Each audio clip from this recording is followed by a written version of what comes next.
মাংস ছাড়াও মাংসের কাবাব বানানো যায়, হ্যাঁ কথাটা সত্যি। আর আমি তোমাদের সাথে আজকে ওইটাই শেয়ার করবো যে কীভাবে আমি মাংস ছাড়া মাংসের কাবাব বানাইলাম।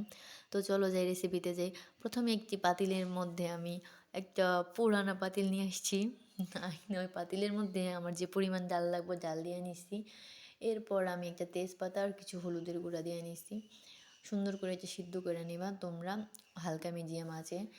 আর এটা একটু ভেজা ভেজা রাখতে হইব, পুরোপুরি শুকানো যাব না, কারণ আমরা সচরাচর ডাল ভর্তা বানানোর ক্ষেত্রে পোড়াটা যেমন শুকাই ফেলে এটা শুকানো যাব না, একটু ভেজা ভেজা রাখবা। এরপর আমি সুন্দর করে এটা নামাই নিছি, বারবার দেখতেছিলাম হয়েছে কি না। এরপর একটা বোল নিয়ে নিছি, আর এই বোলের মধ্যে আমি সবগুলো ডাল সুন্দর করে ঢাইলে নিব। আর তোমরা তোমাদের প্রয়োজন অনুযায়ী, মানে যাদের বাসায় যতটুকু প্রয়োজনীয়। আর এটা খাওয়ার পর তোমরা দেখো আমার কথা বারবার মনে করবে যে আমি সত্যি একটা ভালো রেসিপি বলে দিচ্ছি তোমাদের এতদিনে। আসলে এটা মনেই হয় না যে এটা মাংস ছাড়া বানানো হয়েছে, খাওয়ার পরে মনে হয় যে এটা হয়তো মাংস দিয়ে বানানো হয়েছে। আর এটা কি যেন বলে, আমি মাংস দিয়ে বানাইতে চাইছিলাম বা অন্যভাবে বানাইতে চাইছিলাম, কিন্তু সচরাচর মাংস দিয়ে অনেক কিছু খাওয়া হয়, এর জন্য আমি মাংসটাও দিই নি। আর এটা আমার হুট করে বানানো একটা রেসিপি, আগে থেকে কোনো প্রিপারেশন নাই, মনে হলো যে কিছু একটা বানাই। তো ডাল দিয়ে অনেক সময় পেঁয়াজু হাবি জাবি অনেক কিছুই খাই, আজকে অন্যরকম একটু বানানোর ট্রাই করতেছিলাম।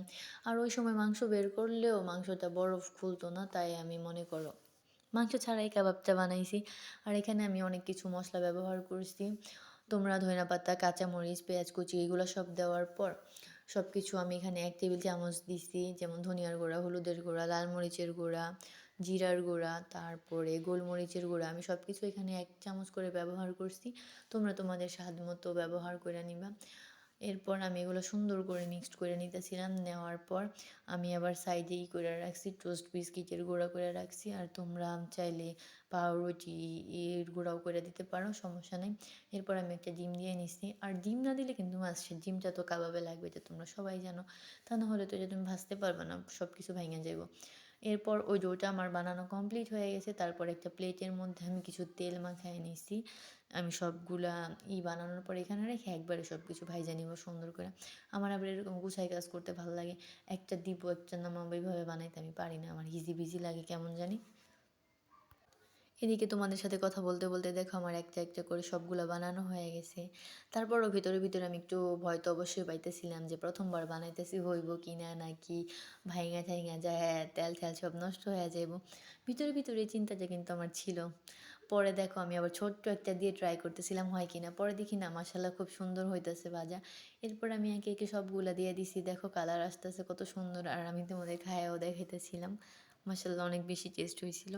আমি কখনো কোনো কিছু বানানোর সময় আমি নিজে আগে খাই না, কারণ আমার মনে হয় একটা জিনিস বানাইছি, বানানোর পর ওইটা সুন্দর করে সবাই মিলে একসাথে খাবো। কিন্তু ওই দিন আমি ফার্স্ট ট্রাই করছি, কারণ এটা যেহেতু প্রথমবার বানাইছি আমি আগে দেখে নিতেছিলাম কেমন হয়েছে, পরে তো আমার মান সব প্লাস্টিক হয়ে যাব। দেখো কালার কত সুন্দর আসছে, আর দেখে মনেই হইতেছে না যে এটা আমার ডালের বানানো কাবাব। মানে এটা ধরার কোনো উপায়ও নেই, আর শুধু দেখতে না খাইতে ওইটা টেস্ট পুরো সেম টু সেম মাংসের কাবাব। এটা তোমরা যে কোনো কিছুর সাথে খাইতে পারো, আমি আমার খাওয়ার পর মনে হলো। আর এই কাবাবগুলো আমি অনেক দিন আগেই বানাইছি, কিছুদিন আগে রিলসও আপলোড দিছিলাম, মাঝে মধ্যে অনেক ভিডিও পড়ে থাকে যার কারণে আপলোড দেওয়া হয় না। আর এটা তো এখন আমি মাঝে মধ্যে বানায় খাই, বাসার সবাই খুব বেশি পছন্দ করছে। আর আমার পিচ্ছি তো খুব বেশি পছন্দ করছে, ঝাল ঝাল ওরকম হয় নাই, মাসাল্লাহ খাইছে। আর এদিকে দেখো কাবাব ভাজতে ভাজতে কারেন্ট চলে গেছে। আমি তো টেনশনে পড়ে গেছিলাম যে আর অল্প কয়েকটা আছে, এখন যদি কারেন্ট চলে যায় কেমন হয়, আবার আমি গ্যাসে যাবোই করবো, মানে প্যারা মনে হইতেছিল।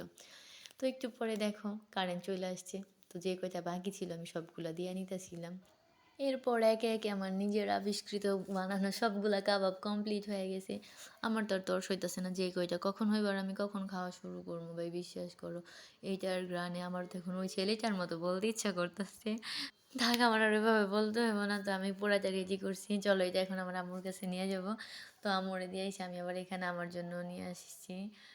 এখন আমি এটা মজা করে খাবো, আর তোমরা সবাই দেখো, দেখতে হইব না তোমরাও বাসায় বানাও খায় আমারে জানাও যে কেমন হয়েছে।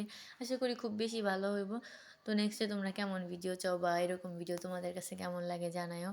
আমি নতুন নতুন রেসিপি উদ্ভট কোনো রেসিপি বানাই তোমাদের সাথে নিয়ে আসবো। তো তোমরা সবাই ভালো থাকো, দেখা হবে অন্য কোনো ভিডিওতে। বাই বাই এভরিওয়ান, আসসালামু আলাইকুম, আল্লাহ হাফেজ।